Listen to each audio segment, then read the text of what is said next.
Listo, vale. Entonces vamos a empezar nuestra tercera semana del Seminario de Innovación Educativa para el Aprendizaje. Solo a manera de contextualización o de recorderis de lo que estuvimos trabajando la semana pasada, estuvimos introduciéndonos en la unidad relacionada con estilos de aprendizaje e inteligencias múltiples. Revisamos cuál es la importancia mejor de los estilos de aprendizaje, cómo concebimos los estilos de aprendizaje, cómo el aprendizaje puede variar desde aspectos biológicos, cognitivos o sociales. Hablamos de la importancia de conocer los estilos de aprendizaje de nuestros estudiantes como un mecanismo para la innovación en el aprendizaje. Y hablamos de algunos modelos de los estudios sobre los estilos de aprendizaje y con base en los resultados tuyos y de Felipe estructuramos unas gráficas donde nos daba unos perfiles y pudimos básicamente discutir sobre qué nos dirían estas gráficas respecto a los estilos de aprendizaje tuyos y de Felipe. Al final de la sesión reflexionamos un poquito sobre algunas fortalezas, debilidades o características de esos estilos de aprendizaje y vimos la importancia de tomar en cuenta estas informaciones para generar didácticas mucho más contextualizadas a las características o promover ciertas habilidades en nuestros estudiantes. Hemos quedado acá y vamos a hablar un poquito acerca de lo que son los estilos cognitivos. Los estilos cognitivos son un complemento perfecto de lo que son los estilos de aprendizaje. De hecho, para muchos autores, los estilos de aprendizaje son un neuromito, es decir, que no existen, sino que lo que existen son los estilos de aprendizaje, es decir, formas en que las personas perciben, recuerdan, organizan o procesan información. Estos estilos cognitivos se empezaron a estudiar dentro de la psicología alrededor de los años 60 o 70 y tienen algunas características que los hacen muy relevantes a la hora de entender los procesos de aprendizaje. Por ejemplo, la primera característica tiene que ver con la particularidad. Todos los seres humanos tenemos estilos cognitivos distintos, es decir, no vas a poder encontrar dos personas que piensen, recuerden y perciban la información exactamente igual. Segundo, los estilos cognitivos son estables a lo largo del tiempo, es decir, que una persona muestra cierta estabilidad o tendencia en la manera en la que aprende a lo largo de su desarrollo, aunque obviamente el desarrollo puede conllevar cambios a nivel social, emocional, que hacen que los estilos puedan algunas veces ser más o menos flexibles. Son integrales, es decir, que cubren todas las esferas del ser humano. La manera en la que nosotros pensamos las informaciones no solo tiene que ver con cómo pensamos los contenidos académicos, sino cómo pensamos la información en el mundo cotidiano. Y segundo, los estilos cognitivos no son ni buenos ni malos. O sea, decir, por ejemplo, que Marlon tiene un estilo reflexivo, que sería el que más se parecería de acuerdo a tu estilo de aprendizaje, no te hace ni bueno ni malo, simplemente, es decir, no son moralmente correctos, o buenos o malos, sino son características cognitivas de los seres humanos. Entonces, ¿qué estilos de estilos cognitivos podemos tener los seres humanos? Existen dos maneras de clasificar los estilos cognitivos de los seres humanos: los estilos reflexivos y los estilos impulsivos. Los estilos reflexivos son aquellas personas que necesitan evaluar pros y contras de las situaciones para hacer toma de decisiones. Entonces, a este tipo de personas o de estudiantes, seguramente si tú les proporcionas información que requiera análisis de datos, formulación de hipótesis, creación de diseños experimentales, análisis como más estructurados de una situación, seguramente ellos lo podrían hacer muy bien. El otro estilo cognitivo son las personas que tienen una forma mucho más impulsiva de hacer toma de decisiones. Entonces, Las personas impulsivas son las personas que muchas veces basan sus decisiones en el conocimiento intuitivo, es decir, lo que ellos intuyen que podría ser, pero no necesariamente lo que ellos concuerdan o conllevan a entender que es. Eso depende también como de las situaciones en las que ellos estén trabajando. Y la segunda dimensión en la que podemos analizar los estilos cognitivos es si son dependientes o independientes. La dependencia se basa en si las personas necesitan contexto para hacer toma de decisiones o entender un contenido. Es decir, si yo, por ejemplo, te digo, bueno, Marlon, apréndete esta fórmula porque es una fórmula que te sirve para factorizar. Entonces tú me vas a decir, Lorena, pero ¿de dónde sale esa fórmula? Explícame de dónde sale para que yo pueda comprender y aprendérmela mejor. Ese estilo es un estilo dependiente, es decir, es una persona que necesita el contexto de la información desde una perspectiva más holista para entender un conocimiento concreto.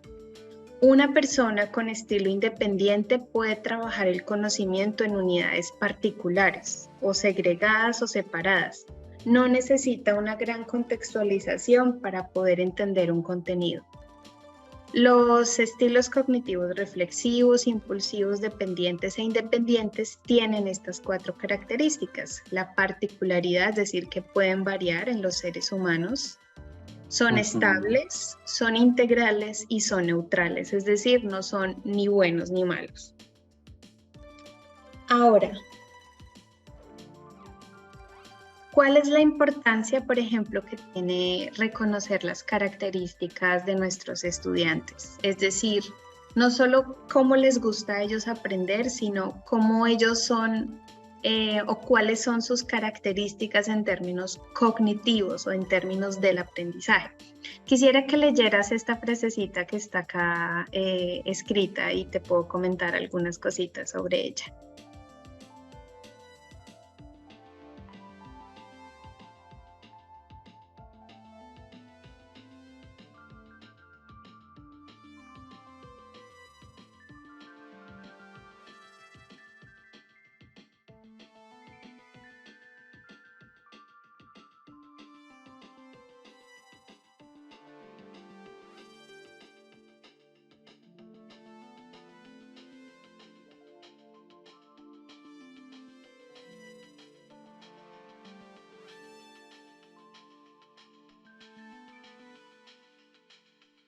Listo, profe.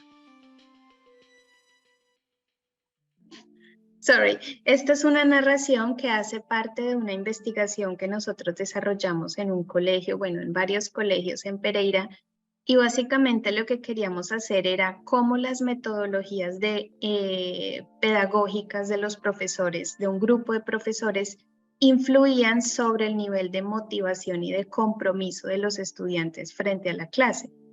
Este estudiante aquí se está refiriendo a la clase de física que daba un profesor en 10º grado. Entonces el estudiante resaltaba o recalcaba la importancia de darse cuenta que el profesor se preocupaba por la variación de los métodos en cómo sus estudiantes aprenden. El estudiante no solo reconocía eso, sino que decía que en su interés, o sea, en el interés que tenía el profe de generar distintos tipos de aprendizajes, ellos eran capaces de descubrir o de comprender o de identificar diferentes habilidades que ni siquiera ellos sabían que tenían. Entonces, es un poco el llamado para sintetizar esta idea que está acá y es: nosotros como profesores podemos idear habilidades o estrategias que no solo nos ayuden a trabajar desde las habilidades y capacidades de nuestros estudiantes, sino generar estrategias y didácticas que ayuden a que los estudiantes produzcan o generen diversas maneras que ni siquiera ellos saben que existen o que ellos pueden hacerlo para aprender X o Y contenido. Esa es como una conclusión muy significativa de esta parte. Sobre esto, ¿qué te queda? ¿Qué piensas acerca de esta narración? No, pues que, como usted lo decía, es muy importante que el alumno identifique o reconozca, pues, como el esfuerzo que uno como profe también hace, ¿no? Y Exactamente. además, pues es muy interesante que el profe no se queda solo con, bueno, pues si no entendió, que mire a ver qué hace, sino que se esmera por buscar como esa herramienta o ese método para que el estudiante logre aprender. Entonces, como se dice vulgarmente, se rebusca Sí, una u otra manera. Un sí. video, una explicación, una práctica. Entonces, ahí se va moviendo por los diferentes campos de aprendizaje. Mm, mm. Ahora vamos a, no sé si tuviste la oportunidad, lo quiero traer acá, permíteme un segundito, vamos a revisar un pequeño recurso que estaba en la plataforma Moodle, permíteme y lo abro.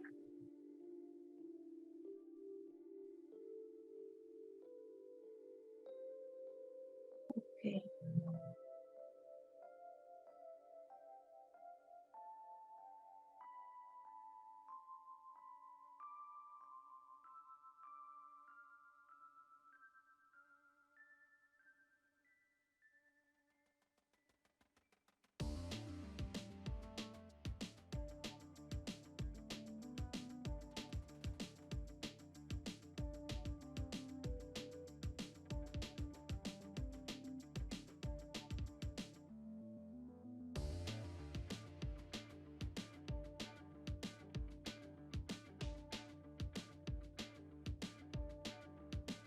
Ok. Entonces, por ejemplo,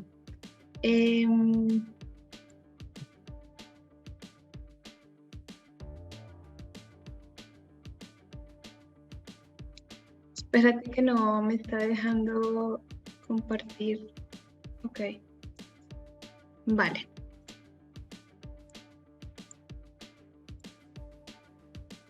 Listo. No sé si puedes ver mi pantalla en este momento. Es un ejemplo que está colgado en esta unidad que estamos trabajando. Mira, lee el ejemplo que está descrito acá.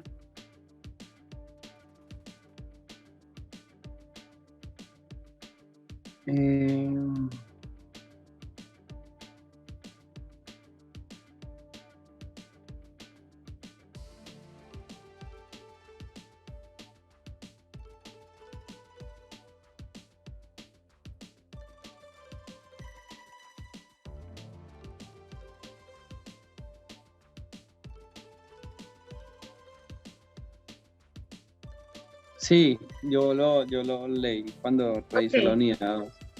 Si tú tienes este caso, de esta, supongamos que tú eres ese profe de física o ese profe de matemáticas a la que esta persona le está hablando. Descríbeme el perfil de aprendizaje de este estudiante o de esta estudiante, tanto sus estilos de aprendizaje como sus estilos cognitivos. ¿Quién es esta persona que te está haciendo esta petición? Es una persona pragmática, Ok, activa, sí, activa y pragmática. Y además de los estilos es reflexivo y el otro es impulsivo, ¿cierto? ajá, Impulsivo ajá. y independiente. Ok, entonces tú dices, este perfil de esta estudiante es una persona que tiene un pensamiento, un estilo de aprendizaje pragmático. ¿Por qué es pragmático? Pues porque ella dice que conectar lo que aprendemos en la vida real. Ok, O sea, como que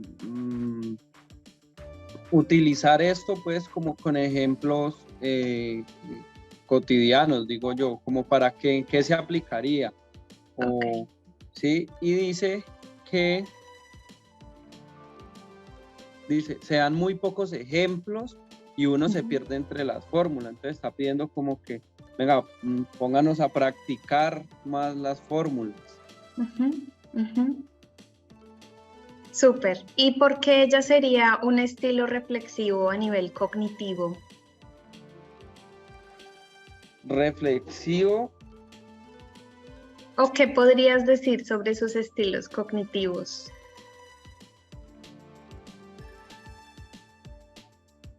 Acuérdate que tenemos dos características de los dos niveles de los estilos cognitivos, el reflexivo y el impulsivo. El reflexivo es la Ajá, persona que necesita toda la información para poder tomar decisiones y analizar. La persona ajá. impulsiva es la persona que es mucho más intuitiva en la toma de decisiones y en el análisis de la información, por un lado. Y por el otro, las personas dependientes del contexto, es decir, las personas que necesitan contextualización para aprender y las personas que no necesariamente pueden aprender incluso sin el contexto en donde se está aplicando la información. ¿Cuál de estos cuatro correspondería más a este perfil de esta estudiante? Pues yo creería que aprendamos en la vida real. Yo creería que es más impulsiva Ok. y pero es dependiente. Ujú. Es dependiente porque depende del contexto, porque allí también creería yo, cuando dice que conectar lo que aprendemos en la vida real, o sea, depende pues, o necesitas saber para qué sirve esto y conectarlo con algo de la vida real para poder que le llame más el interés o para poder aprender más fácil o mejor. De hecho, las personas que tienen un estilo cognitivo dependiente del contexto son llamados perfiles holistas, es decir, son las personas que necesitan ver todo en perspectiva para entender algo, para tomar una decisión, para analizar una situación. Las otras personas no, con informaciones muy puntuales o muy locales pueden hacer este mismo tipo de procesos. Entonces, mira todo lo que podemos saber de una petición de un estudiante solamente a partir de lo que la petición misma nos dice. Esto hace obviamente que el proceso de aprendizaje pueda ser mucho más óptimo partiendo de esta, pues como de este tipo de elementos. Bien, quería mostrarte eso, pero también quería, para conectar con los diferencias intergeneracionales. Ah, sí, yo lo estuve viendo también. Pero,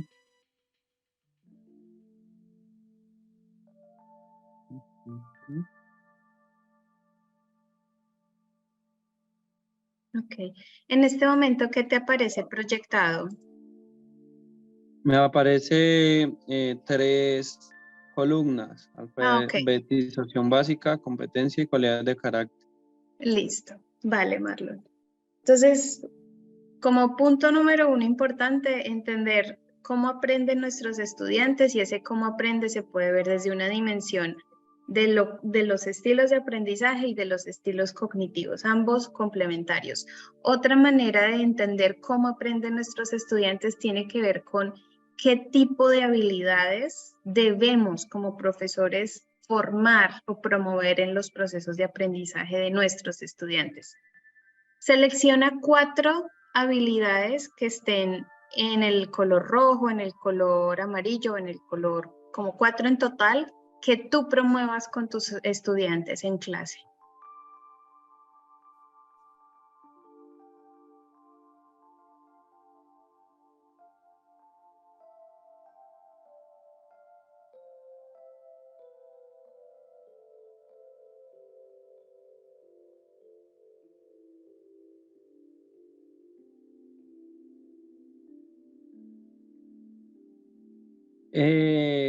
Aritmética, pues por lo que dicto. Alfabetización científica, porque no sé si estoy en lo correcto, pero lo asocio con que utilicen los términos que deben de ser. Me explico, por ejemplo, que no es una resta, sino una diferencia. Ah, ok. ¿Sí? Ok, sí. Es que es una resta, no, es la diferencia entre dos. O No es el cociente, es que es una división, profe. No, venga, es el cociente de esto y lo otro. Ay, que cómo así, Ok. sí, es que es el término. Ok. Entonces, yo creo que va por ese lado, ¿cierto? Alfabetización científica Sí, o... entre muchas otras cosas, por ejemplo, también enseñar pensamiento científico, que es un proceso, un momento que está relacionado con la conceptualización de los fenómenos de la ciencia, que es a lo que te estás refiriendo. Pero sí, Exacto. El de pensamiento crítico o resolución de problemas, también por la misma materia que dicto, entonces me gusta como que llevarlos y darles un problema y bueno, cómo se resuelve eso a partir de lo que ya hemos aprendido.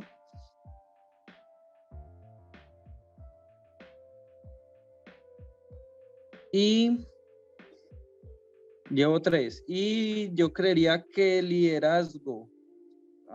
Tengo unos chicos que son tengo unos chicos que van como un poquito adelantaditos. mm. Entonces, para que no se me aburran, los pongo a que me les expliquen a otros compañeros, a que les ayuden. Entonces, yo creería que liderazgo también. Y menciona dos habilidades que tú seas honesto y consciente. Mira, no las trabajo con mis chicos, pero me gustaría trabajarlas o consideraría que sería importante trabajarlas con ellos. La lectoescritura Ok, no la trabajo mucho realmente porque siento que no es una de mis fortalezas. ok, Entonces, good como point. que, no sé, me da miedo trabajarla.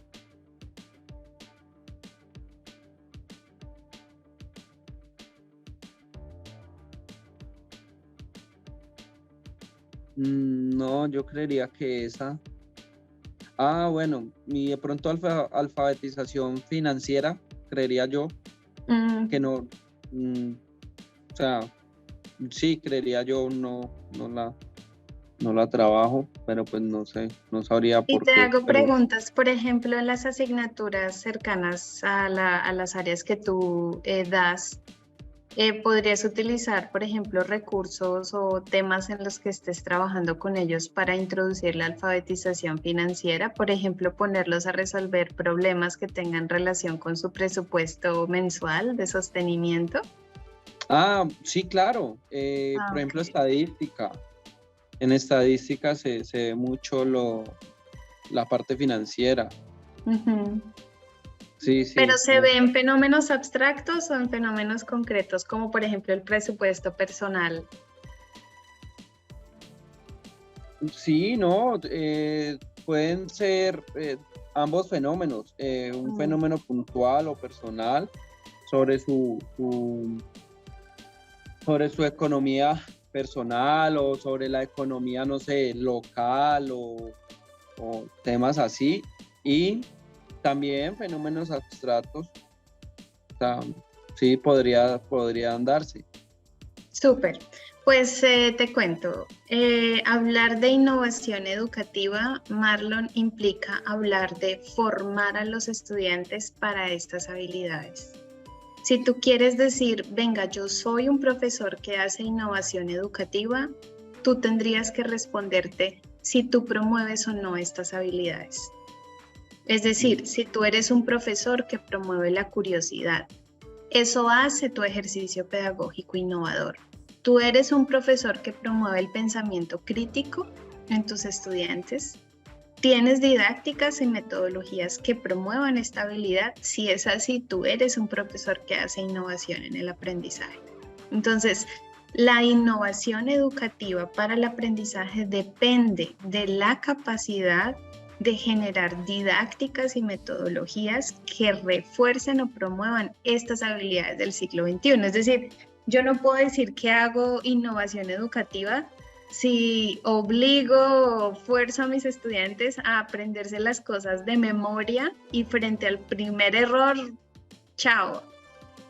Obviamente hay niveles de niveles. Si por ejemplo tú te estás formando en medicina, pues te tienes sí o sí que aprender los huesos del cuerpo humano. No vas a ir a hacer una operación sin saber cómo está constituido el cuerpo humano.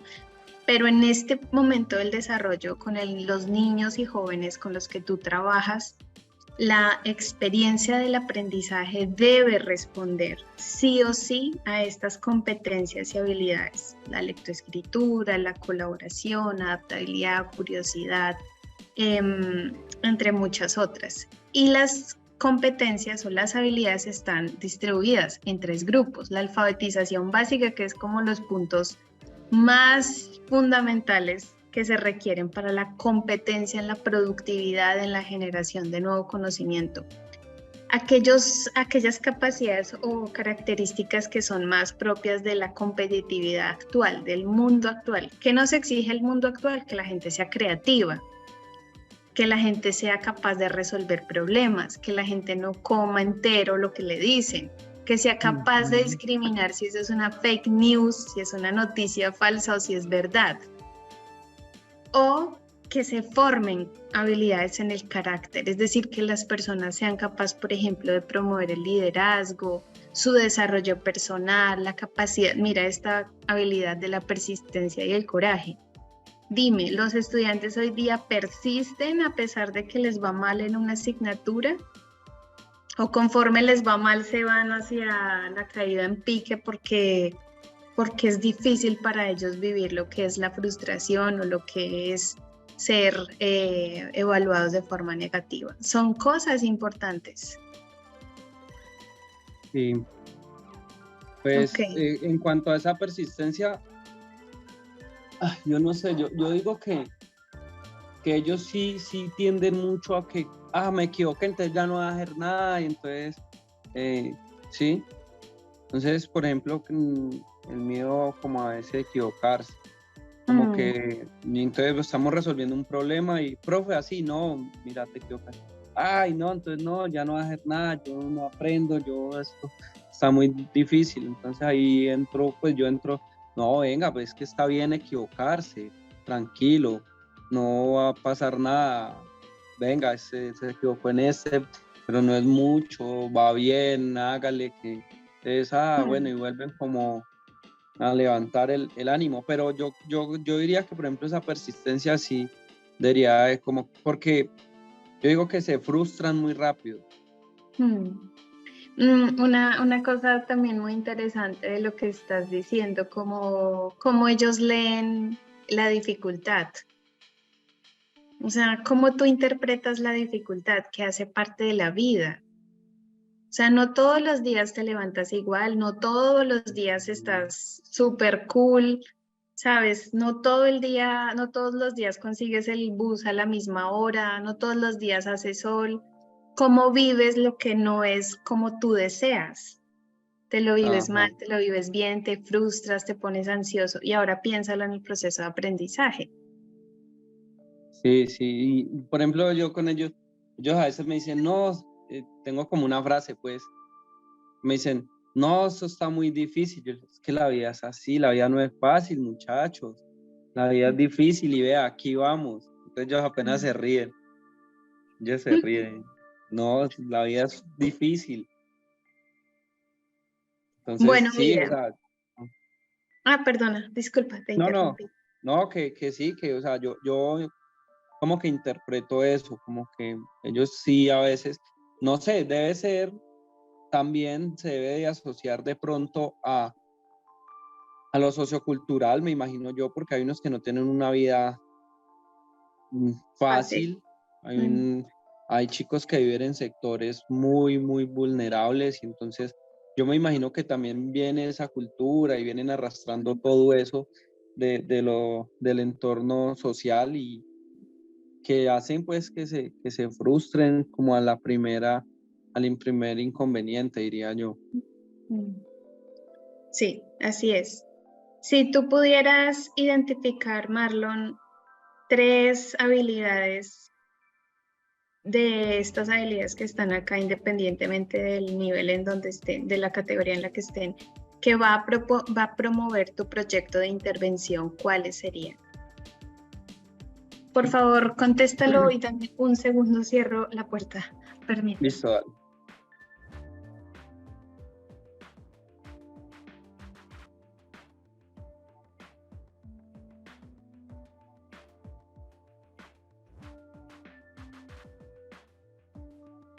Discúlpame.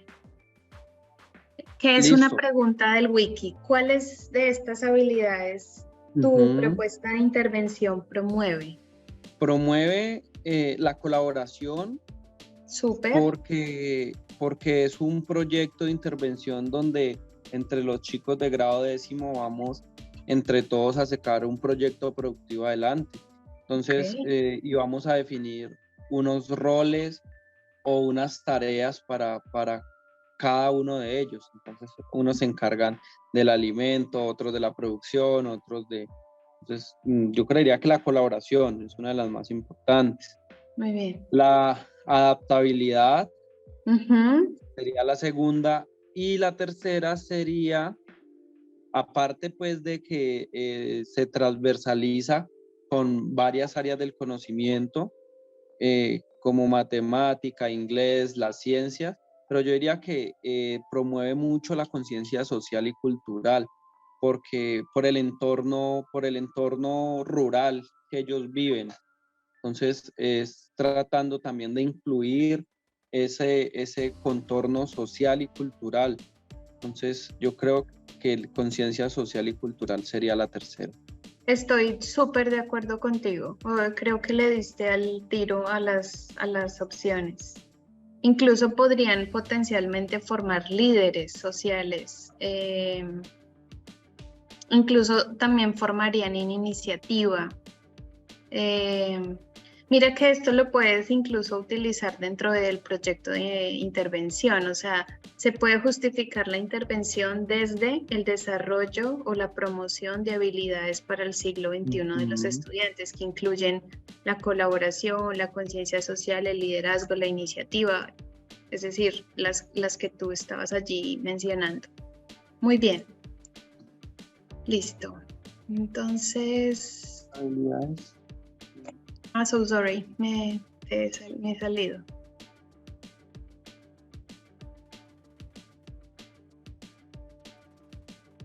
Listo, entonces vámonos.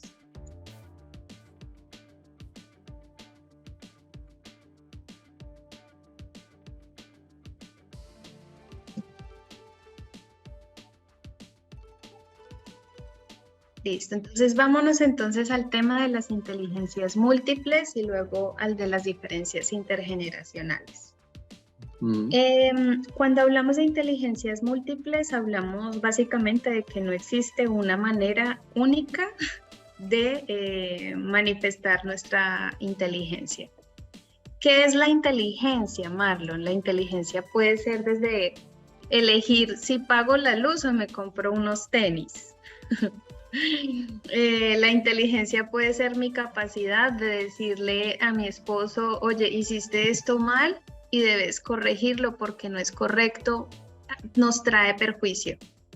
Inteligencia puede ser tu capacidad de resolver un problema matemático que nadie más ha resuelto. O tu inteligencia puede ser, por ejemplo, la capacidad de saber que te tienes que alimentar bien, porque si no te alimentas bien te vas a poder enfermar. Necesitas dormir, descansar, lo que sea. Entonces, cuando hablamos de inteligencia, no solo hablamos de la noción tradicional de la inteligencia, es decir, producir razonamientos o elaboraciones lógico-racionales estructuradas, sino que la inteligencia es mucho más, es una capacidad adaptativa, es nuestra capacidad de relacionarnos con el mundo social, de relacionarnos con el ambiente, con los otros y obviamente con nosotros mismos.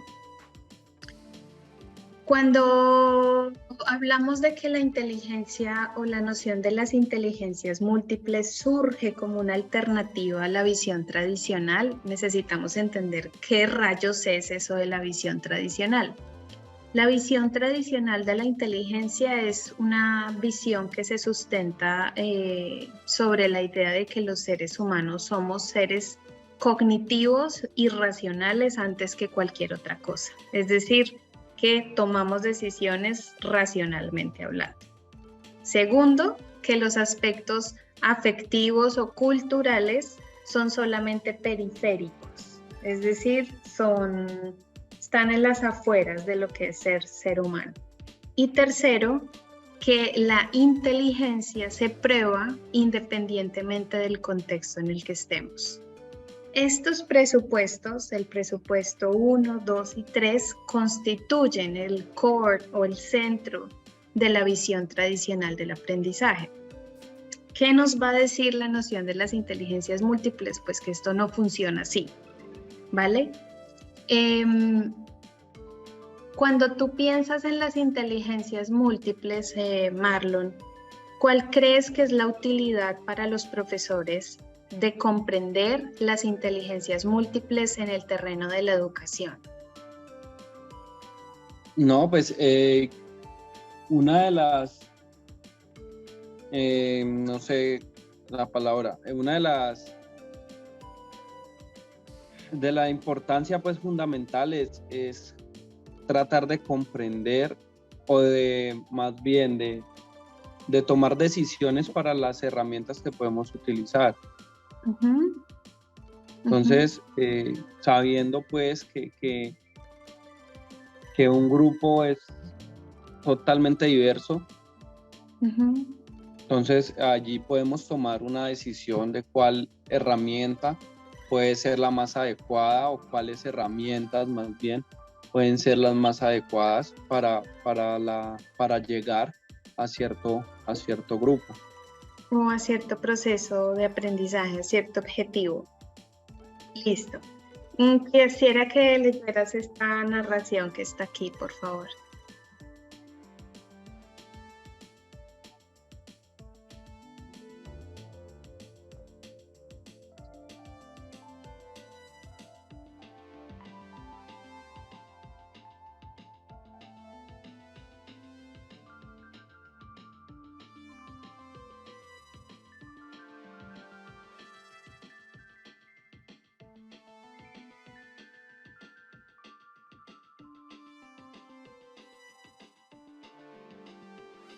¿Cuál crees que es el problema que tiene la estudiante o el estudiante con esta clase? ¿Cuál crees que es el problema que está de fondo en esta clase?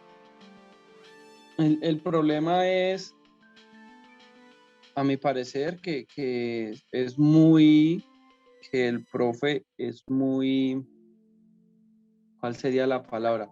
Muy metódico. Ok. Podría ser. ¿Por qué piensas eso? Pues por lo que dice allí que, por ejemplo, que los lunes es lectura sí o sí, siempre lectura los lunes, los martes lo de las cartillas, los miércoles más cartillas o un proyecto. Entonces ya uno como que se va adaptando o se va como predisponiendo más bien. O sea, qué pereza, hoy toca leer, entonces no hay como que, hoy toca clase con el profe y quién sabe con qué locura va a salir. Entonces, no, vamos a ver, vamos para la clase a ver con qué va a salir. Ok. Especialmente esa predisposición es peligrosa cuando pasa lo que tú dices, es que no me gusta, no me siento muy bueno en cierta habilidad y preciso ese lunes toca hacer esa habilidad, entonces le coges pereza el lunes, prefieres que pase del domingo al martes de una. Sí. ¿Qué es lo que está aquí sobre la base? Es si yo como profesor soy capaz de otra vez reconocer la diferencia, pero también trabajar y tomar decisiones, tú lo dijiste súper bien, tomar decisiones con base a las diferencias. Hay dos grandes modelos de las inteligencias múltiples, como que quisiera rápidamente comentar. Este es el modelo de Robert Stenberg. Stenberg basa su definición de las inteligencias múltiples proponiendo tres tipos de inteligencias. La inteligencia analítica, que es la inteligencia que se basa en el análisis de conceptos o la creación de teorías, que sería más cercana a la noción de inteligencia tradicional. La inteligencia práctica, que tiene que saber con el hacer cómo utilizo lo que aprendo en la inteligencia analítica. Y la inteligencia creativa, que tiene que ver con la capacidad de los seres humanos de proponer cosas diferentes, novedosas sobre aquello que aprendemos. Entonces, para él, hablar de inteligencia múltiple implica hablar de una capacidad analítica, de una capacidad creativa y de una capacidad práctica, es decir, de hacer algo con lo que aprendemos. Esta teoría es una de las teorías más clásicas en el estudio de las inteligencias múltiples y está a la par de esta otra teoría que está en el costado derecho de la diapositiva, que es la teoría de Renzulli o de los anillos de Renzulli.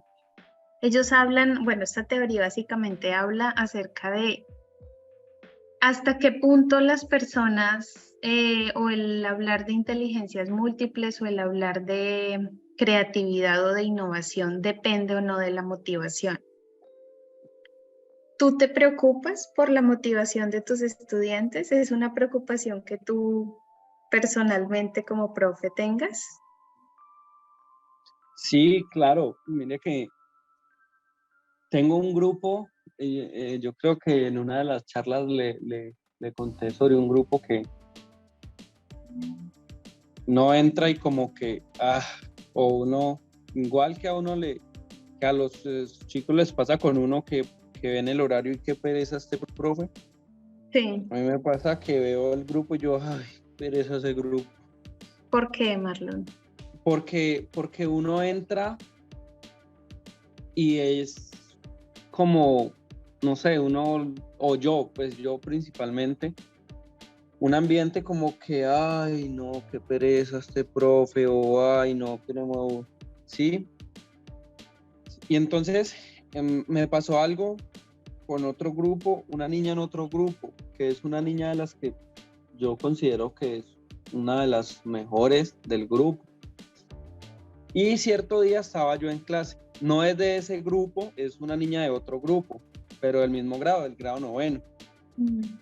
Y es una de las niñas que yo digo, no, pues genial, fenomenal, de las que trabaja, de las que es como muy, que entiende y todo. Y yo estaba en un grupo dictando clase, cuando llegaron unos papás. Profe, usted, sí, claro, yo el de matemáticas. Venga, profe, es que nosotros somos los papás de la niña tal, de la niña que pues yo considero que es de las mejorcitas, de las mejores. No, lo que pasa es que la niña nos dice que no, que a ella le pasa algo, que a ella le gusta pues la matemática y le gusta todo este cuento, pero que desde que está viendo matemática con usted, que le ha cogido como pereza. Y yo, no, ¿usted qué me está diciendo? No, profe, pues no es para que... Yo le dije, no, sí es para preocuparme, claro que sí es para preocuparme, porque si se aburre ella, que le gusta, entonces los que no le gustan, no, pues... No. Entonces yo les dije a los papás, no, esto no puede ser. No, miren, papás, de verdad que no sé qué pasa, yo voy a hablar con la niña. Y no, antes, entonces, pues, no, antes discúlpenme ustedes a mí, voy a mirar porque el problema soy yo, entonces. Oh, profe, que cómo se le ocurre, yo no, tranquilo, papá, déjeme, yo arreglo, yo hablo. Claro, yo salía de esa clase y enseguida me tocaba con el grupo que le digo que como que, qué pereza ese grupo. Sí. Entonces, no, pues yo me fui traumado. Yo no puede ser, Marlon, no puede ser. Estamos haciendo algo mal porque, o sea, definitivamente no puede ser. Entonces, yo me fui para ese grupo y literalmente yo no di clase. Me senté con ellos, los hice sentar en mesa redonda y me senté con ellos a hablar de qué era lo que pasaba, de por qué la actitud, de cómo veían pues las clases y todo, y finalmente, por eso una de las leyendas que leímos ahora, me hizo acordar, me decía, no, profe, lo que pasa es que de pronto, pues, estamos acostumbrados de pronto a otra cosa, usted llega y con el tablero y no sé qué. Entonces yo les digo, lo que pasa es que así como ustedes se predisponen, yo también me predispongo. Entonces yo con otros grupos de pronto juego, los llevo a la sala o hago esto, lo otro.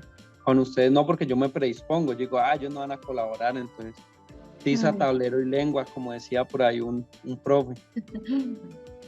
Sí, entonces no, sí, profe, también es verdad. Y entonces, o sea, llegamos como a unos acuerdos de tratar de hacer las clases pues un poco más dinámicas, podría ser. Y al otro día, bueno, eso quedó así, todo quedó ya bien con el grupo. Y al otro día me encontré no, yo fui a buscar la niña. Ok. Yo fui a buscar la niña y entonces yo le dije, venga, Sara, ayer hablé con sus papás. Entonces me dijo, uy, sí, profe, no, qué pena con usted. Yo le dije, no, Sara, antes qué pena con usted. Venga, cuénteme qué pasó, qué ha pasado en las clases. Entonces ella me dice, no, profe, es que yo a veces me he sentido como que usted no me pone cuidado, como que yo le pregunto algo y usted como que, cómo se va, porque por ejemplo yo a ellos, yo una vez te comenté que yo a ellos que entienden y que son buenos, yo a ellos les exijo más de que le exijo a una persona normal, a un estudiante normal. Yo le decía eso a ella, yo le decía, Sara, lo que pasa es que, por ejemplo, si cuando tú me llevas un ejercicio donde te equivocas en un signo, yo a usted digo, Sara, vos no te me puedes equivocar en un signo, vos no te me puedes equivocar, pero es con el afán no de pronto de hacerte sentir mal, ni de, uy, usted tan bruta, sino usted es muy buena y usted no se me puede equivocar ahí. Entonces ella me decía, no, sí, profe, pues en parte era una de esas situaciones. Yo le dije, no, Sara, no lo malinterprete, antes es pues al revés, es tratando de exigirte y cómo se te ocurre pues que yo como profe te voy a tratar mal o te voy a hacer de cierta manera bullying, no, jamás, ¿cómo se te ocurre? Entonces me decía, no, sí, profe, no, qué pena antes con usted, que no, yo le no, de todas maneras, pues me voy preocupado, también le dije, o sea, que ayer preocupado y tratando de corregir varias cosas y no cualquier cosa, cualquier comentario o algo bien me lo puede decir, que pues, no lo voy a tomar de la mala manera, antes pues le agradezco que me lo hagan saber y lo mismo le dije a los papás, ¿no? No, pues les agradezco que me lo hagan saber y no, claro, tienen toda la razón. Entonces, el fin de este cuento es que sí me preocupo por lo que piensen mis estudiantes y cómo se sientan mis estudiantes, porque yo trato de ser lo que no me gustó entonces en el colegio. O sea, habían clases así súper aburridas y yo como que no puede ser, se están aburriendo o se van a aburrir o entonces trato de ser lo que no fueron conmigo los profes o algunos profes en el colegio y hasta en la universidad. Entonces sí me preocupo mucho por mis estudiantes, claro que sí. De hecho, justamente me haces pensar en una cosa. Permíteme, porque quiero ir allí a propósito de lo que estás hablando.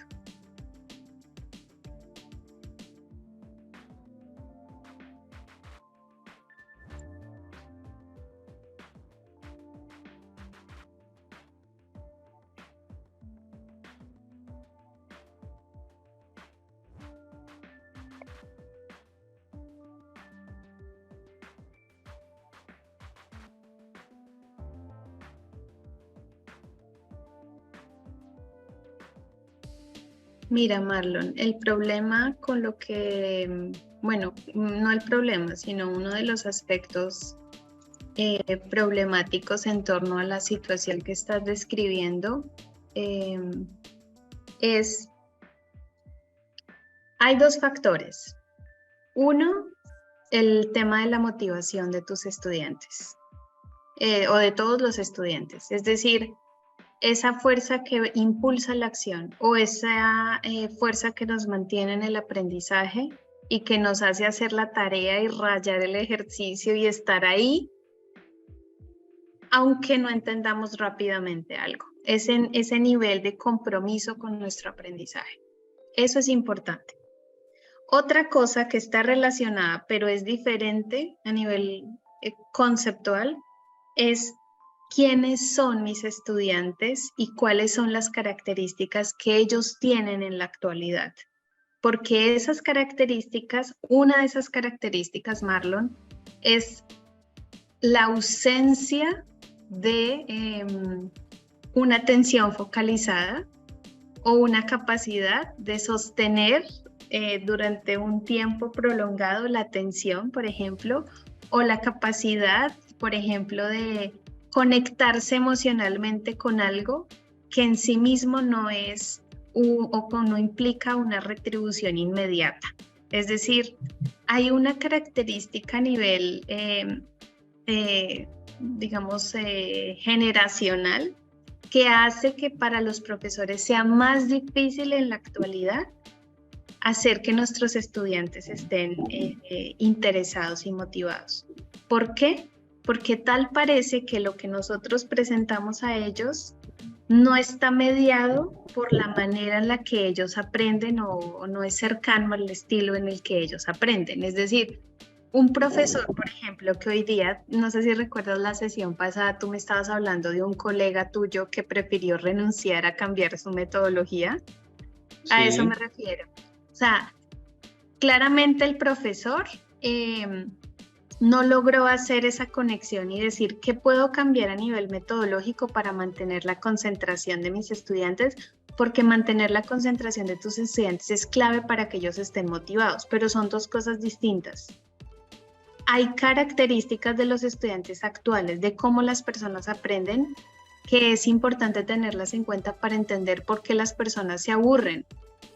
¿Vale? Porque todo el tiempo vivimos aburridos de todo lo que no sea excitante, emocionante, que no sea activo. Y el punto, Marlon, es que los profesores tampoco podemos vivir haciendo cosas para estimular constantemente el interés de nuestros estudiantes. No solamente porque didáctica y metodológicamente no podemos, así como tú me lo dijiste la semana pasada, profe, es que no puedo diseñar para cada clase un juego. Y para cada uno de los 10 grupos un juego, porque si me pongo a jugar, ¿en qué momento reviso trabajos, planeo las presentaciones, corrijo los informes? Porque no hay, ¿entiendes? No hay la didáctica ni el tiempo para crear 20,000 actividades. Ciertamente estas actividades ayudan al compromiso de los chicos, pero debemos ser muy conscientes que en la actualidad estamos trabajando con estudiantes que están completamente sumergidos en la tecnología y que su capacidad de atención y de receptividad de la información es diferentísima. Mira, por ejemplo, lo que dice en los primeros minuticos este profe de neuro, precisamente sobre lo que estamos hablando. No sé si... ¿Tú escuchas? Pregunta número 2. ¿Cuáles son los retos para el aprendizaje que enfrentan las generaciones de estudiantes actuales? Sin lugar a duda, los estudiantes en la actualidad se enfrentan a una serie de retos y, por supuesto, a una serie de desafíos intelectuales ligados a los procesos de aprendizaje. Por ejemplo, vivimos un cambio constante a nivel tecnológico. Los avances tecnológicos están transformando rápidamente el mundo en el cual vivimos. Por lo tanto, también están impactando el aprendizaje. Los estudiantes actuales deben enfrentarse a la necesidad de adaptarse y dominar nuevas tecnologías digitales y también nuevas tecnologías de la información y comunicación. Esto requiere habilidades de alfabetización digital, pensamiento crítico para evaluar la información en línea y competencias para utilizar la tecnología de manera productiva. Si bien la tecnología siempre ejerce una fascinación por el tema de la innovación, de la evolución y también de la novedad, ¿por qué no? No debemos olvidar que conlleva a su vez pues un aspecto que debemos considerar de manera significativa y es la sobrecarga de información. La era digital para los estudiantes es seguramente característica, particular. Esos últimos tienen acceso a una cantidad abrumadora de información en línea y se necesitan habilidades para filtrar y evaluar la información relevante y confiable para resultados, en este caso, académicos o científicos. Los estudiantes deben desarrollar habilidades de discernimiento para distinguir entre información precisa y engañosa, así como habilidades de gestión de la información para encontrar, organizar y utilizar eficazmente los resultados que obtienen o que ya están disponibles. A su vez, la tecnología, como pide explícitamente o implícitamente el desarrollo de nuevas habilidades, también hay unos cambios en el estilo de aprendizaje. De hecho, las generaciones actuales de estudiantes han crecido inmersas en la cultura digital, lo que ha influido, por ejemplo, en su estilo de aprendizaje. Y están, como hemos dicho, en constante cambio, evolución. Y ellos, en particular manera, están acostumbrados a recibir información rápidamente y a interactuar con contenido multimedial, de una forma obviamente más activa, yo diría inclusive más dinámica. Y esto hace que se requiere un enfoque pedagógico diferente, más dinámico y más participativo, y que este enfoque se aleje del modelo tradicional de enseñanza, que está centrado prevalentemente en el docente y que más bien se enfoque en la colaboración, en la experimentación, en la búsqueda y uso de la información, más que nada. Otro aspecto que hay que tener en cuenta ligado a las nuevas tecnologías es el tema de la multitarea.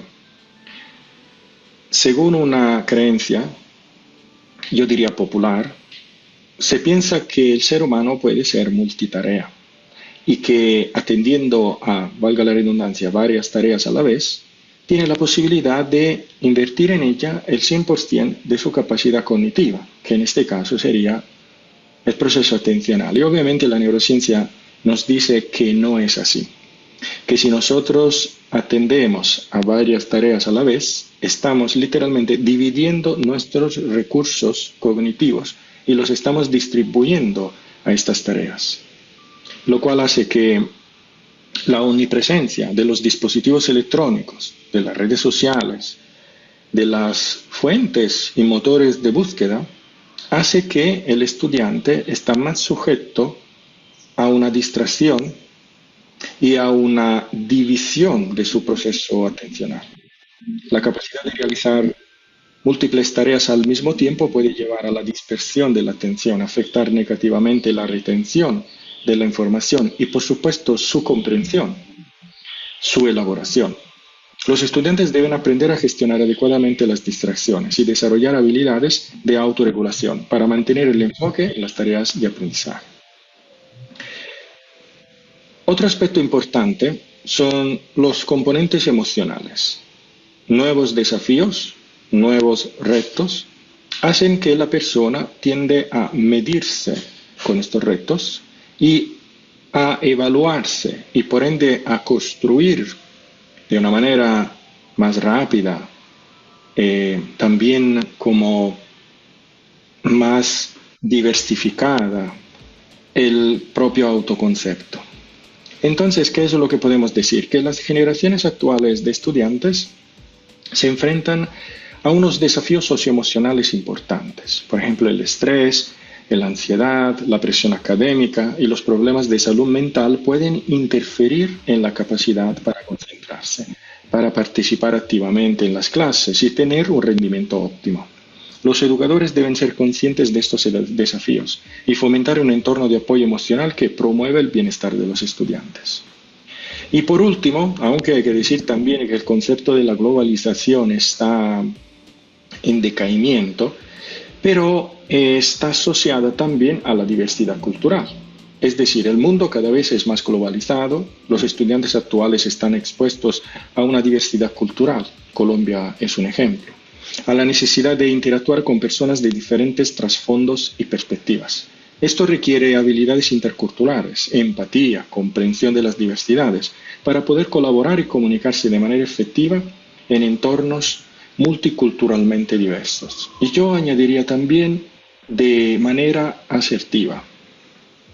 En conclusión, las generaciones de estudiantes actuales se enfrentan a retos derivados de la rápida evolución tecnológica, que conlleva a su vez una sobrecarga de información, los cambios en el estilo de aprendizaje, las distracciones digitales, los desafíos socioemocionales y la necesidad de adquirir competencias interculturales hacen que también los educadores tienen estos mismos desafíos y deben estar preparados para abordar estos retos, adaptar sus enfoques pedagógicos para brindar a los estudiantes las habilidades y el apoyo necesario para enfrentarse con éxito a los desafíos del aprendizaje del siglo XXI.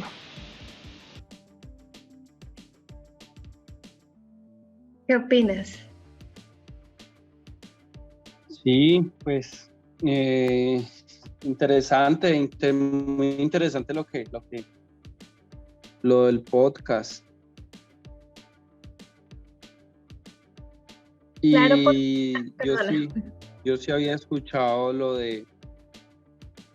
que él desmiente, ¿cierto? De que se pueden hacer varias actividades al mismo tiempo y que serían todo, o sea, que uno las haría, o uno no, pero pues ya ahora los jóvenes que vienen como con esa capacidad tecnológica o esos cerebros digitales que tienen la capacidad de hacer varias actividades al mismo tiempo, y él allí la desmiente. Él dice que si bien es cierto, se pueden practicar, pero ya no vendrían siendo con el mismo grado de eficacia que si es una sola actividad y el cerebro o la persona está concentrada en una sola actividad, que no va a ser la misma efectividad que estando concentrado en varias actividades.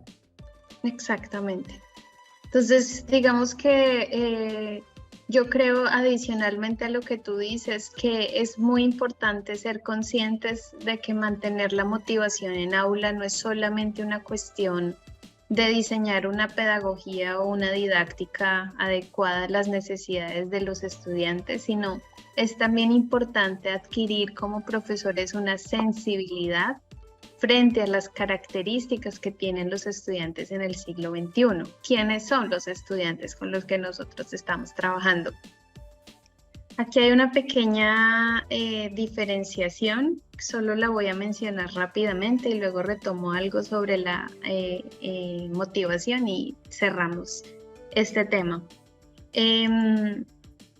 Digamos que aunque no nos tomamos a pecho o a la letra la caracterización de las diferencias generacionales, pues como son criterios, finalmente hablamos de tendencias y no de verdades absolutas.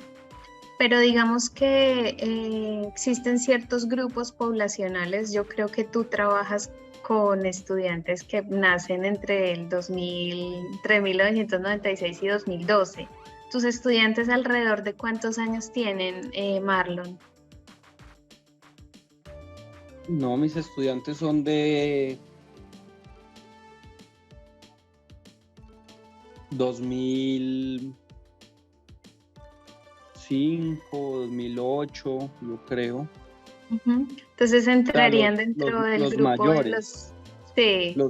Los mayores, pues, y eso que no creo, porque serían 18 años, sí. Yo creo que los mayores son 2005 y tendría, yo creo que tengo estudiantes 2010, 2012, por ahí. Pues sí está en ese grupo aproximado. Estaría en el grupo de los centennials, que son las personas que nacen entre 1996 y 2012.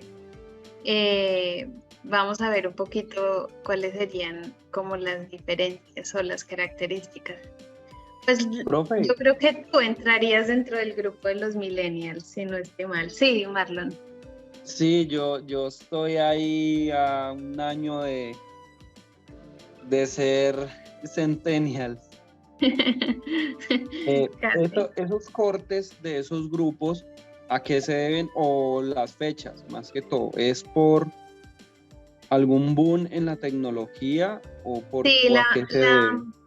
la mayoría están asociados, por eso te decía al principio, que estas diferencias no hay que tomárselas como al pie de la letra, pero están caracterizadas pues obviamente por la tecnología, pero más que por la tecnología en sí misma, por el impacto que tiene la tecnología en los procesos de aprendizaje, en las formas en que las personas interactúan con el mundo digital, por los cambios a nivel de la globalización, por los cambios a nivel sociopolítico que viven las personas. Entonces, digamos que no es tanto porque, no sé, entre 1981 y 2000 y 1995 haya habido, no sé, Windows y luego en el otro ya hubo otra plataforma. No, no tiene que ver con eso, sino con el impacto que puede tener o no la tecnología en la forma en la que las personas interactúan con el mundo, forman conocimiento, aprenden, se relacionan con el ambiente. Y son hitos, ¿sabes? No sé si ubicas el concepto de hito. El hito hace parte, pues, en la memoria biográfica, digamos, en esta dimensión de la memoria, a grandes periodos de tiempo. Un hito es, por ejemplo, tu adolescencia. Entonces, el hito de tu adolescencia, yo te diría, bueno, Marlon, ¿cómo recuerdas tu adolescencia? Tú me dices, no, fue positivo, fue negativo, fue chévere, la disfruté, salí, no sé qué. Eso es un hito en tu vida, es un grande periodo de tiempo. Pasa lo mismo con esto, son rangos grandes de tiempo que están caracterizados por ciertos aspectos. Ya vamos a ver cuáles. Por ejemplo, los millennials, que seríamos tú y yo, entraríamos acá, somos considerados migrantes digitales, es decir, personas que no nacen cuando la tecnología está en boom, sino que entramos a usar la tecnología. Preferimos modelos escolarizados para poder aprender. Entonces nos gusta ir al colegio, inscribirnos en una carrera, sabes, desarrollar un currículo. Creemos que es posible pensionarnos todavía, o por lo menos los más viejitos creemos que es viable pensionarnos. Puede ser que tú digas, no, yo ya aborté esa posibilidad. Estoy a Consideramos, punto. consideramos que nuestra tarea es dar respuesta a las necesidades del mundo, pero principalmente lograr empleabilidad. O sea, a nosotros nos interesa conseguir empleo, a ti te interesa, a mí me interesa. Y podemos tener una tendencia más hacia empleos estables, es decir, empleos de asalariados, donde tú trabajas con una empresa o trabajas con una compañía. Y tenemos una perspectiva, pues, que se considera abierta también al cambio. Dentro de este grupo hay más de 2.000 millones de personas que somos considerados millennials. Ahora, ¿qué pasa con los centennials, que serían parte de los estudiantes con los que tú trabajas? Son nativos digitales, es decir, ya hay computador en su casa cuando nacen, incluso algunos ya tienen Facebook antes de nacer o tienen, me imagino ahora, Instagram o estas redes sociales. Yo tengo un amigo que tiene una niña de 12 meses, 10 meses y le tienen Instagram. ¿Ves? No es mentira, es verdad. Sí, le tienen Instagram. Para Dios las mío. personas, por ejemplo, que están en este grupo, que imagínate, son 2.400.000 millones de personas, más que ser importante aprender por aprender, es aprender siempre y cuando el conocimiento tenga utilidad. Mira el cambio de visión que empieza a construirse respecto al conocimiento. ¿Es útil o no es útil? Siguen conservando un interés de dar que el conocimiento dé respuesta a las necesidades ambientales, y empieza a surgir, Marlon, algo que es muy interesante, que es una postura crítica. Empieza a hacerse más acentuado ese interés crítico, revolucionario, de protesta, de cuestionamiento, de esto no me parece. No sé si, ¿Para qué ¿cuál eso? fue exactamente? ¿Esto para qué? ¿Cierto? ¿Esto para qué sirve? Esto, no sé cuál ha sido, por ejemplo, la experiencia de aprendizaje de tus papás. Pero digamos que cuando yo reflexiono en la experiencia de aprendizaje de mi mamá, por lo menos, como que no es si quieres aprender, es que te toca aprender y te lo tienes que aprender y no Ujú. tienes que cuestionar, ¿cierto?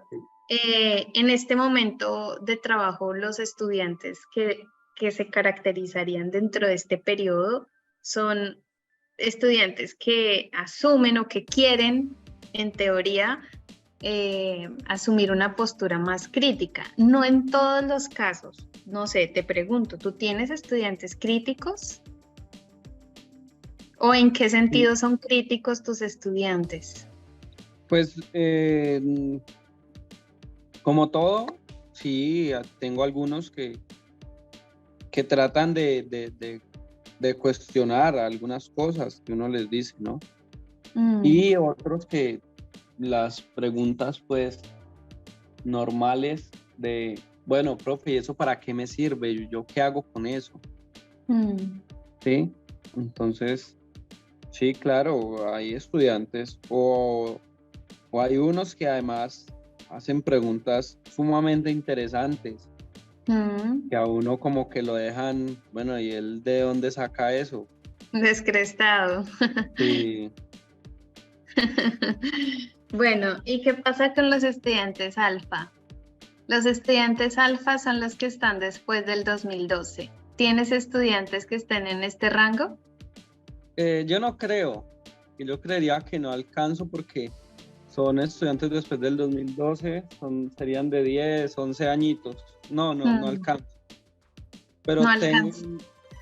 bueno, no, tampoco porque mi hermanito es 2011. Está Ujú. ahí casi a la puerta. ¿Y tiene Facebook tu hermanito? Mi hermanito, No, creo es que un no tiene, chiste. Es un no, chiste, pero Marlo.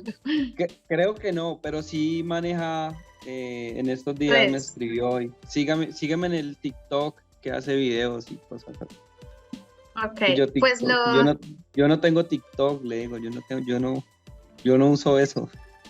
mm, bueno, pues las personas que entrarían dentro de este grupo generacional igual se consideran nativos digitales, pero ellos tienen una característica adicional, Marlon, que tiene que ver con la hiperconectividad. ¿Vives la hiperconectividad de tus estudiantes en el aula de clase? Cuando están en clase contigo, ¿están conectados al celular o a redes sociales o a dispositivos Sí, tecnológicos? ¿Cómo haces para gestionar esta dinámica? no, realmente en ese tema sí es supremamente difícil, pues eh, en la mayoría de los casos les pido por favor que guarden el teléfono, pero pues a veces, en muy pocas ocasiones, como lo veo ahí tan, bueno, ya que tienen el celular en la mano, entonces vamos a buscar tal cosa. Mm, Entonces, vea, ya que tienen el celular en la mano, vamos a ver el video de cómo se hace esto. Entonces, sí, a mm, veces, pero la mayoría de las veces es que necesito que me presten atención y ya ahí pegados del teléfono.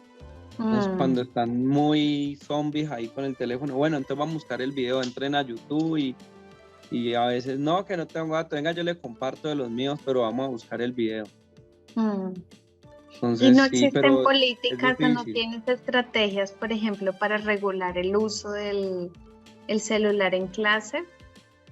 No, no, no, no, no, eso se ha convertido en un, porque es más, no estoy seguro, pero creo que la ley uno no le puede tan siquiera decir al estudiante, venga, le quito el celular porque está incómodo. Creo que no se Mm. puede. No, no me refiero a estrategias punitivas, sino a Sí, estrategias de regulación de su uso. Por ejemplo, tener espacios en clase donde cero semáforo, perdona, estilo semáforo, donde hay cero uso del dispositivo, No, donde se utiliza. sí, claro, por eso, o sea, por eso le digo, no porque es muy complicado, diría yo, el tema con lo de los celulares, es muy al libre albedrío de ellos. Pero no existen las estrategias. Sí sería bueno ahorita que usted lo comenta, como plantear algo así, como bueno, vamos a, no sé, 10 minutos sin celular y hacemos tal cosa. Como estrategias de regulación, no estoy hablando de prohibición, pero sí de regulación de su uso para el bienestar del grupo y el desarrollo de la clase. Esto sería interesante revisarlo. Sí, sí. Y mira que ellos, por ejemplo, la gran mayoría o buena parte de ellos aprenden. Mira que la diferencia con este modelo de las personas que están en este grupo es que ellos todavía creen en la educación escolarizada. Los de acá no, la gran mayoría aprende a través de videos de YouTube. De hecho, no sé si tú has visto estadísticas, Marlon, pero el decremento de estudiantes matriculados en las universidades públicas y privadas en Colombia es impresionante. ¿Por qué? Porque buena parte de los jóvenes hoy en día duda que estudiando una carrera de 5 años vaya a lograr bienestar económico y social como nosotros los que estábamos antes lo habíamos creído. O sea, hay estadísticas que reflejan esa tendencia. Entonces, claramente aparecen otro tipo de metodologías sobre las cuales o con las cuales los estudiantes pueden aprender. Tú ahorita decías buscar un video, ¿cierto? Desarrollar un proyecto que incluya IA o redes sociales. Mira, son estudiantes que están completamente en el mundo social, en el mundo de la hiperconectividad o hipercomunicación. Listo, y solo esta pregunta. Profe, el término de hiperconectividad es que mantiene conectado. Sí, como sobreconectividad o sí. Como algo muy grande, muy extenso. Como que, por ejemplo, mientras estás durmiendo, estás conectado al WhatsApp o estás chateando en el Instagram o estás, ¿sabes? Esa es la hiperconectividad. Pero, profe, muchas veces pasa que, por ejemplo, están conectados todo el tiempo, ¿cierto? Y les gusta o nos gusta. Yo a veces también lo hago, pero, por ejemplo, en el caso que yo le hago ahora, están conectados, pero al momento de que les digo, bueno, entonces como están conectados, vamos a buscar un video. Ay, no, qué presa el video. Entonces, son como que para algunos casos sí les gusta estar conectados, pero para otros como que ya no está tan bueno estar conectado, o ahí sí, como le decía, no, es que no tengo datos, pero uno los ve y están pegados al Facebook todo el día, entonces no sé. Lo que pasa, Marlo, bueno, son muchos factores. Lo que pasa es que pues hay un tema que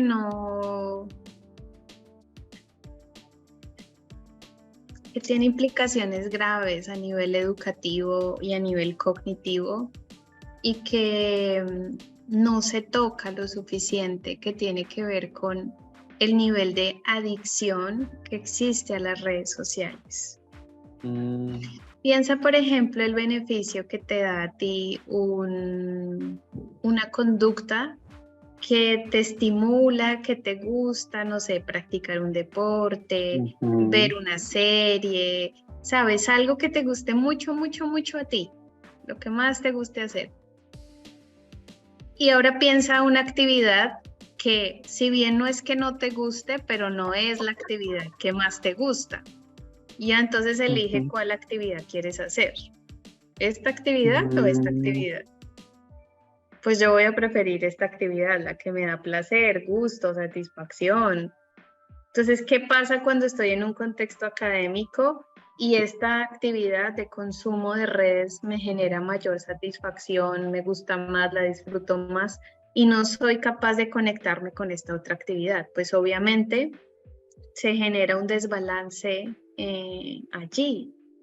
Y digo que es lamentable el hecho de este tema, Marlon, porque cuando llegó el tema de las redes sociales o cuando apareció el tema del Instagram, nadie se imaginó el impacto que iba a tener en la salud mental de las personas, como lo que decía el profesor ahorita en el podcast. O sea, el impacto en la salud mental que tienen las redes sociales es impresionante.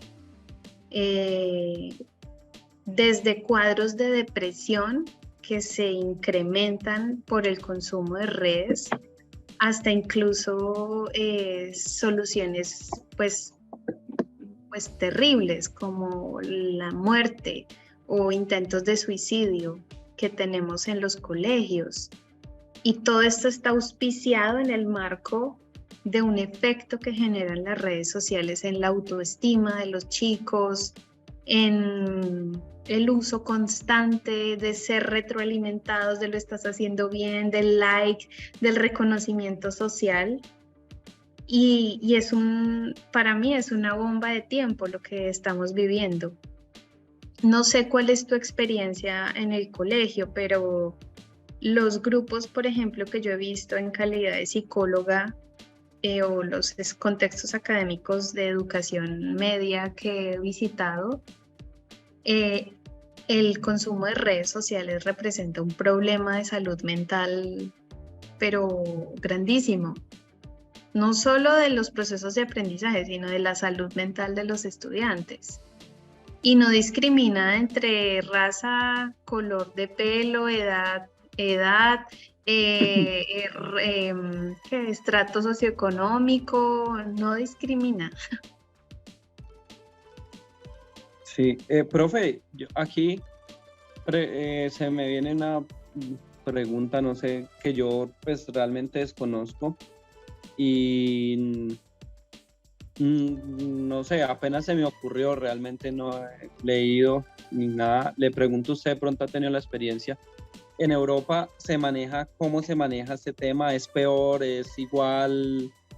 ¿Qué se hace? Pues porque lo que uno cree es que allá la tecnología es aún más avanzada y debe ser como más arraigada en los chicos, creería yo. ¿O no es tan así? Bueno, me corchas porque no tengo datos como específicos para darte una respuesta. Yo creo que puede variar en función del país europeo en el que te estés posicionando. Por ejemplo, mi experiencia académica aquí en Alemania, pues obviamente yo me muevo en un entorno universitario, no de colegio, pues de nivel de formación básica, pero el uso del celular es prácticamente nulo en clases. Yo no he visto compañeros que vean su celular mientras estamos en los seminarios. Es una dinámica muy diferente al contexto latino, por ejemplo, porque también conozco la experiencia en México y es muy parecida a la de Colombia. Pero no sabría con certeza, de pronto porque uno cuando está en el contexto universitario es más autorregulado, ¿sabes? Como que te controlas más. Es más consciente. Sí, exacto. En teoría, cuando uno es adulto es más consciente. Pero no sabría con certeza decirte cómo es la dinámica a nivel del uso de dispositivos electrónicos dentro de los contextos educativos de media. Sin embargo, sí he podido leer algunas cosas sobre salud mental en contextos europeos y el panorama no es muy alentador. Uno podría pensar que acá existen mayores estándares de bienestar o mayores rangos de bienestar psicológico, pero no necesariamente. El panorama cambia y pues dependería también del lugar europeo en el que tú te posiciones. Eso también te diría muchos aspectos, pero no tendría más elementos que darte sobre la respuesta, pues como sobre la pregunta. Muy interesante la pregunta, Marlon. Ah, Muy bueno, profe, gracias. interesante. Sí, sí, sino que, o sea, aquí pensando yo, bueno, entonces, si eso es aquí, pues, pero entonces tiene que ver mucho la parte cultural también. Claro, claro, claro que sí, claro. Y los estilos de las personas, culturalmente hablando.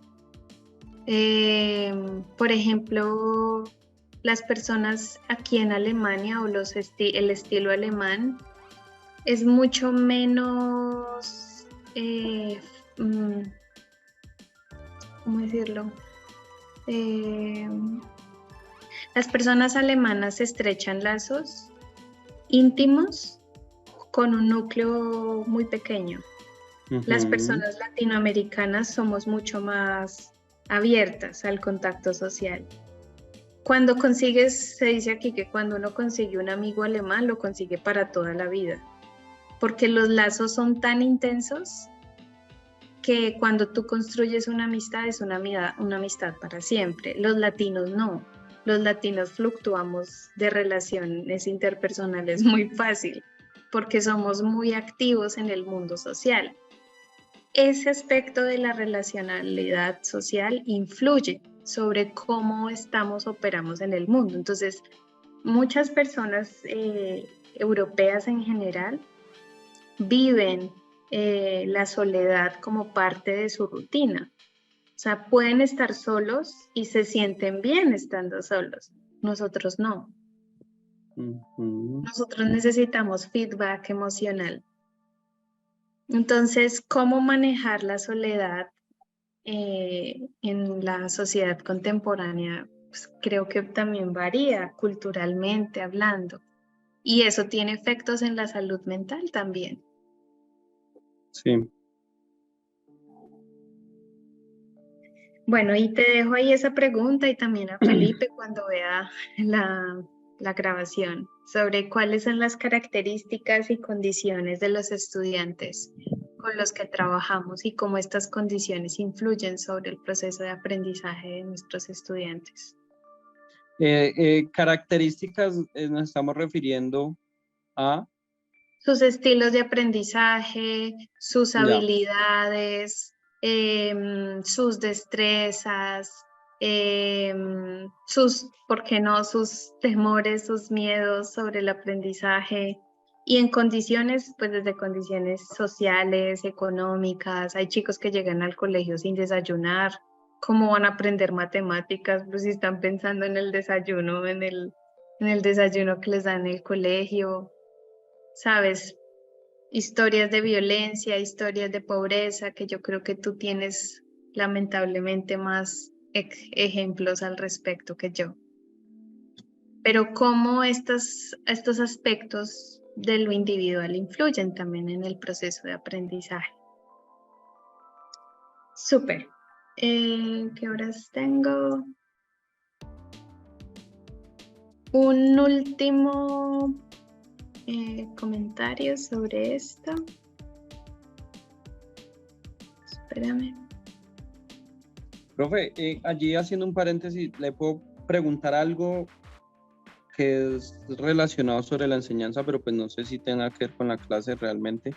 Sí, por Y supuesto. pues no sé, de pronto abusando un poquito de la confianza desde su formación como psicóloga, ¿sí? Uh-huh. ¿Qué tanto puede influir o no en los chicos? Por ejemplo, que yo estoy joven y creería yo que me asocian casi como un par de ellos. ¿Sí me hago entender? Sí, sí, sí. O sea, me ven Sí. como un enemigo, pues, entre comillas, o cómo influiría allí el comportamiento. de ellos o cómo influye? Esa pregunta que tú tienes es muy interesante porque toca aspectos, por ejemplo, de los prejuicios que tenemos los seres humanos. Los prejuicios los construimos culturalmente hablando. Entonces, una persona joven se asocia con alguien inexperto. O existen diferencias en hombres y mujeres porque los hombres, perdóname, pongo comillas, son más competentes y decididos que las mujeres. Por eso las mujeres vivimos discriminación en la obtención de puestos gerenciales, estadísticamente hablando, lo que te estoy diciendo. Entonces, digamos que el tema de como de la imagen, porque básicamente te estás refiriendo a la imagen o a la representación que pueden tener tus estudiantes acerca de ti, si bien se puede basar en los aspectos perceptivos, es decir, tu apariencia personal, lo más importante allí que puedes poner sobre la mesa es cómo tu manera de trabajar con ellos ayuda a que ese significado, si es que existe, o esa representación prejuiciosa, si es que existiera, se transformara. Es decir, no todos los estudiantes van a pensar que porque Marlon parece joven, se ve joven, es inexperto. Al contrario, muchos van a decir, mira que él parece que es joven y jovial, pero es muy estricto, por ejemplo, si es que tú lo fueras. O ellos van a decir, mira que aunque es joven, es muy listo, porque así lo ven ellos en clase. Entonces, digamos que todos los seres humanos tenemos millones de prejuicios, muchos prejuicios sobre las otras personas. Si es alto, si es bajito, si es inteligente, si es audaz, si es, ¿sabes? Líder, si no es líder. Entonces, el tema con lo que tú tocas, o el tema sobre lo que tú tocas, es ¿cómo hago para transformar, si es que existiera, un prejuicio que tendrían tus estudiantes sobre ti? Tú no puedes hacer que las otras personas, ¿cómo decírtelo? Tú no puedes hacer a priori que los otros no tengan una idea prejuiciosa sin que antes interactúen contigo, porque esos prejuicios muchas veces se basan en aspectos culturales que son muy difíciles de cambiar. En donde tú sí puedes influir es en cómo tu experiencia con ellos ayuda a que ellos entiendan quién es Marlon, o cómo Marlon actúa siendo mi profesor, o cómo Marlon o con Marlon puedo lograr ciertas cosas. Tú adicionalmente, Marlon, tienes una ventaja que no tienen tus otros colegas o que no tienen otras personas, que no tienen la característica de la juventud, que es lo que estás poniendo sobre la mesa, y es precisamente la cercanía. Tú puedes convertir una característica o un factor que parece negativo en algo que se ponga a favor tuyo. Es decir, la cercanía, digamos, perceptiva, que tú pareces, si eres joven, con el hecho de que eres una persona joven, puedes utilizarlo para que ellos vean en ti una figura de confianza. Esta figura de confianza es algo que no se logra con todo el mundo. Y empíricamente hablando, en procesos de aprendizaje, es más fácil que yo confíe en alguien que es similar a mí, que alguien que es diferente a mí. O sea, cognitivamente hablando, las personas confiamos más en lo que se parece a nosotros. Es un sesgo, obviamente, pero así funcionamos. Entonces, utilizas el hecho de que te pareces a ellos en términos de la cercanía o no de edad, para que esta característica que tú tienes se convierta en un factor a tu favor y no en un factor en contra. Te podría decir eso, que si influye negativamente o no, no creo, o bueno, depende también del grupo, de la situación de aprendizaje. De pronto sea un grupo mucho más polémico, sea un grupo mucho más rebelde, pero también puede darse la posibilidad de que sea un grupo que se sienta más familiar a ti, o que sienta que porque tú eres cercano a ellos en tiempo, puedes comprender las cosas que a ellos les preocupa. o puedes escuchar las cosas que a ellos les preocupa. Ah, bueno, profe, listo, muchas gracias. ¿Te preocupa eso?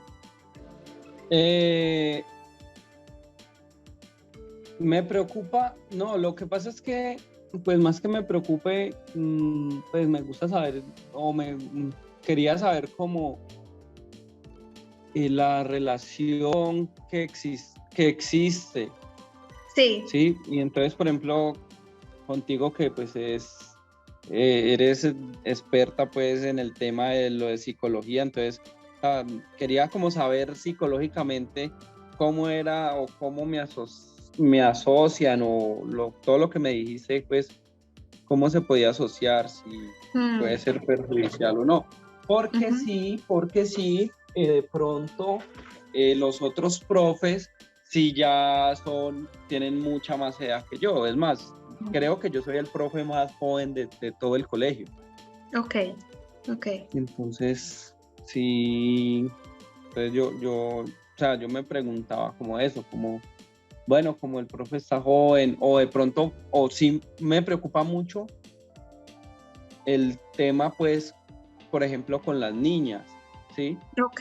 Que de pronto me asocien o me vean de otra forma. Entonces, por ejemplo, yo con las niñas sí soy muy, claro, dígame qué necesita desde su puesto o venga, sí, entonces de pronto me vean como, ay, ese profe tan creído, ay, ese profe tan pero es porque sí me preocupa y me cuido realmente de ese tema, que no vayan a decir, ay, es que mire, el profe se pasó conmigo, o el profe cada que se arrima me toca, o el profe cada que o me saluda de beso, sí me hago entender. Entonces, de pronto, por esa razón, con el grupo que hablaba ahorita, de pronto, por esa razón, lo asocio yo, pues, que de pronto no he tenido como ese feeling, porque desde un momento, o sea, las cosas claras, y generalmente yo hago mala cara, es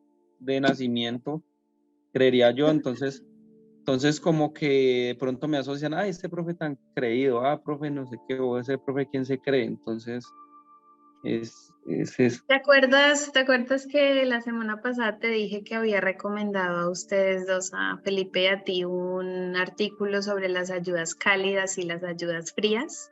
Sí. Las ayudas cálidas no significa ni darse beso con la estudiante, ni darle un abrazo, no, una ayuda cálida es una ayuda que se basa o que promueve la motivación, las emociones positivas, el orgullo, la iniciativa.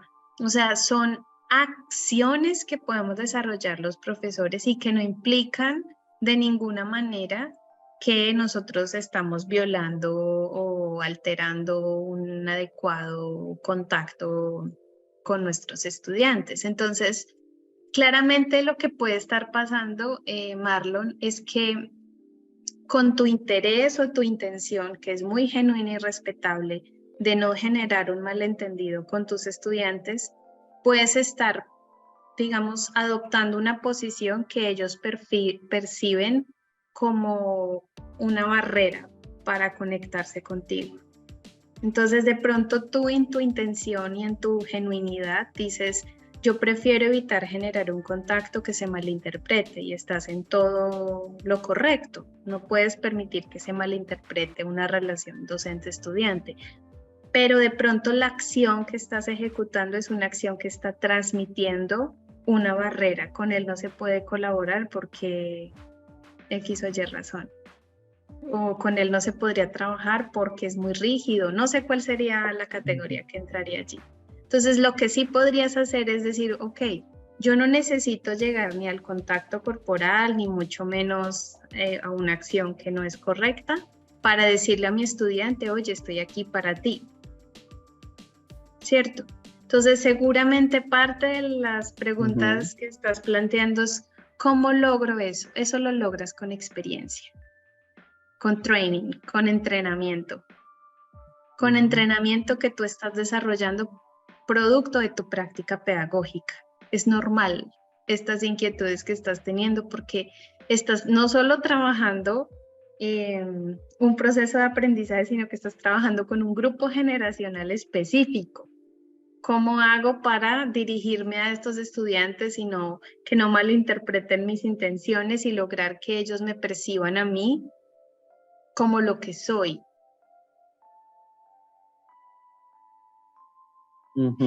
Sí. Te súper recomiendo que le eches ojo a ese artículo. Sí, profe. Me voy a poner juicioso y voy a leer un poco sobre estos temas. Vale, y bueno, ya para cerrar, porque no quiero abrir el tema de la unidad 3, porque no lo vamos a desarrollar. Entonces prefiero dejarlo para la otra sesión y trabajarlo completo. Tengo aquí una serie de pasos o de temáticas o... Sí, pasos funciona bien. Que podemos utilizar los profes para incrementar o potenciar o favorecer la motivación de nuestros estudiantes. Yo quisiera saber cuál de todos estos pasos es el que tú utilizas o has utilizado y ha funcionado. Me interesa el hecho de que haya funcionado. Mira, no sé si estás en la plataforma Moodle.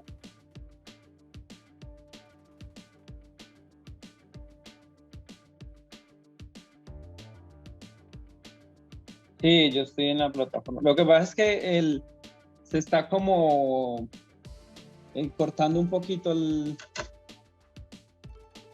video. Ah, ok. Ahí me estás viendo. Sí, sino que a veces la escucho como entrecortada la voz. Ah, ok. Vale.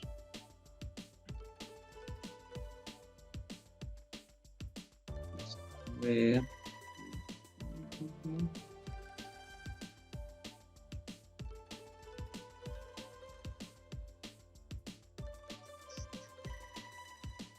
Donde yo vi la información, pero no recuerdo. Estamos en recursos obligatorios de la segunda unidad. Sí. Recursos obligatorios. Llamado. No. ¿Ya lo pudiste ver? Pero de allí me envía. Mira. Estamos acá en tema 1. Tema 1, recursos obligatorios. Sí. Es este. Sí. ¿Cuál ya te dio acceso? Ya para incentivar la motivación. Listo, ya. Sí, ya. Dime cuál de estas estrategias tú has usado o de estos elementos tú has usado y te ha funcionado.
Una de las estrategias que creo que me ha funcionado es el trabajo en grupo.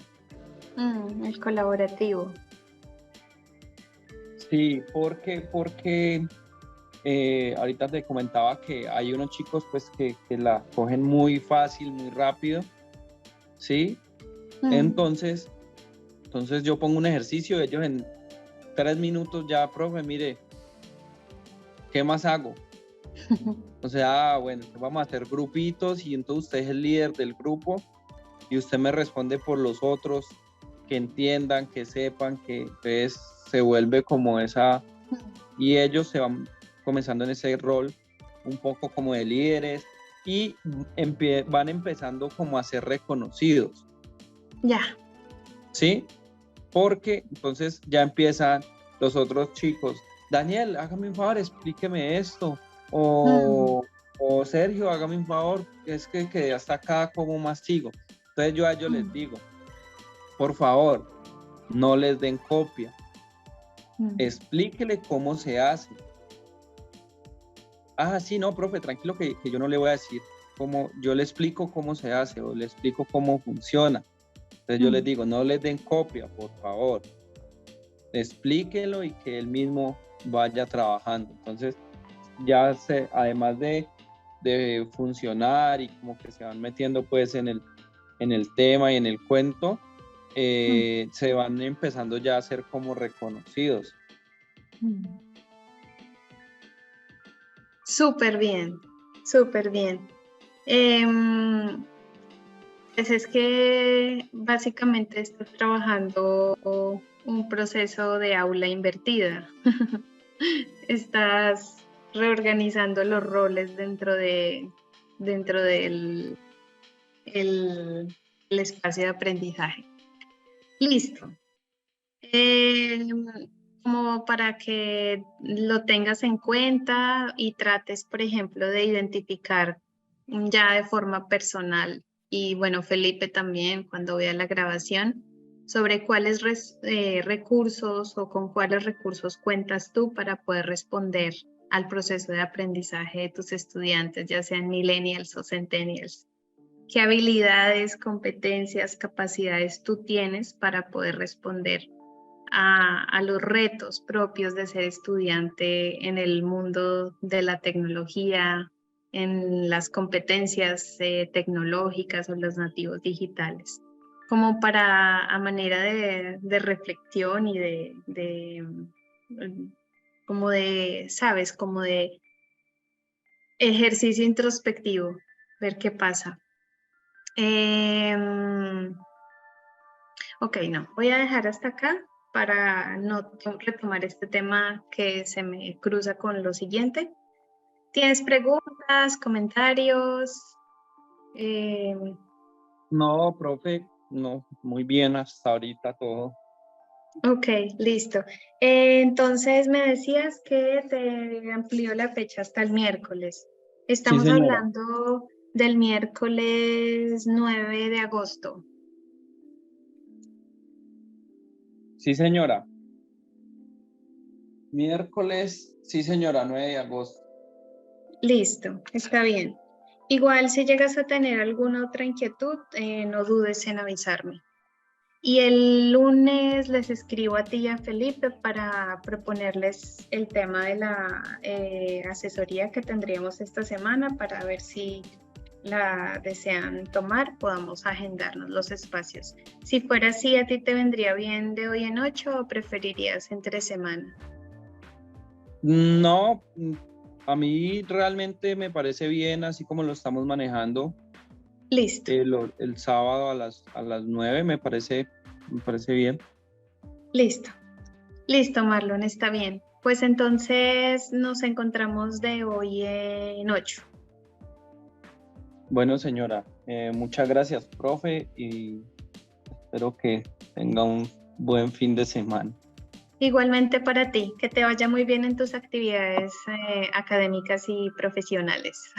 Muchas gracias. Hasta luego. Cuídate, Marlon, que estés bien. Vale.